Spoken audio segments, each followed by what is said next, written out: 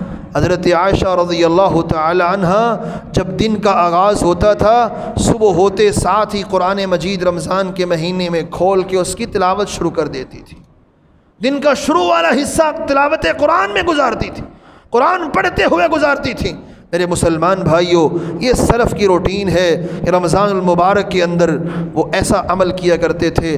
سفیان ثوری کہتے ہیں وَكَانَ زُبَيْدٌ اذا حضر رمضان، جب رمضان کا مہینہ آتا امام زبید رحمہ اللہ احضر المصاحف وجمع الیہ اصحابہ، اپنے سارے شاگردوں کو اکٹھا کرتے، کہتے بیٹو جاؤ اپنے اپنے مصحف لے کے آؤ اور بیٹھ کے قرآن مجید کی تلاوت کرو، قرآن پڑھو۔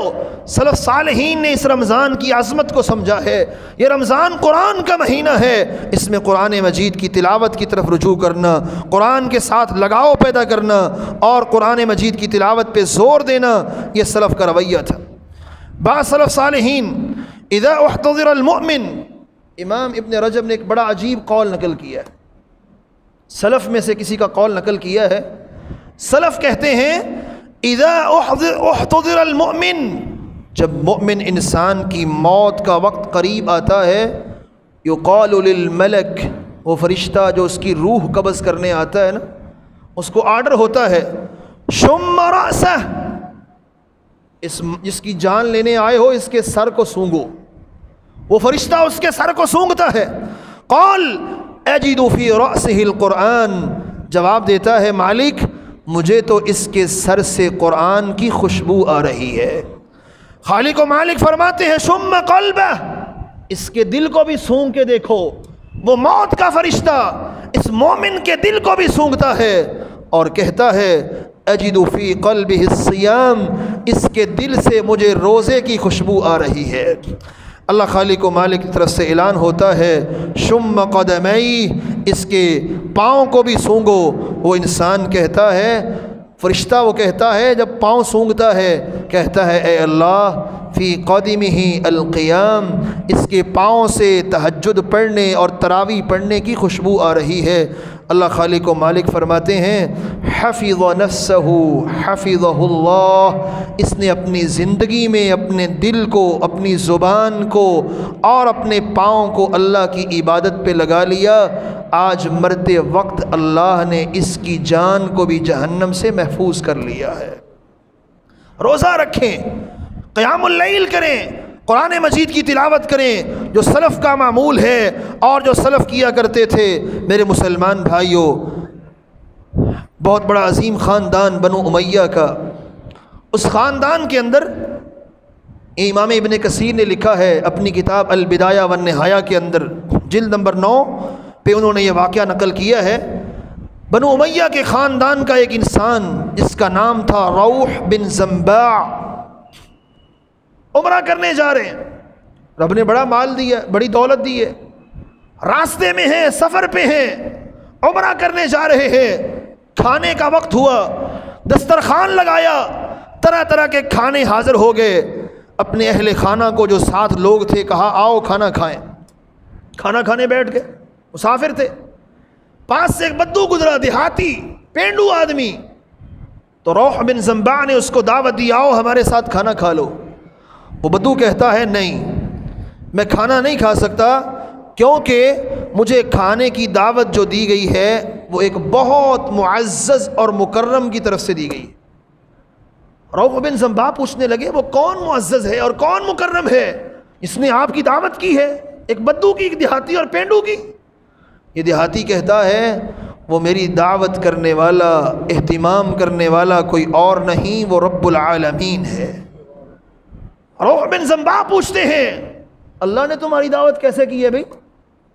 اس نے کہا اس لیے اللہ نے میری دعوت کی ہے کہ میں نے آج نفلی روزہ رکھا ہوا ہے.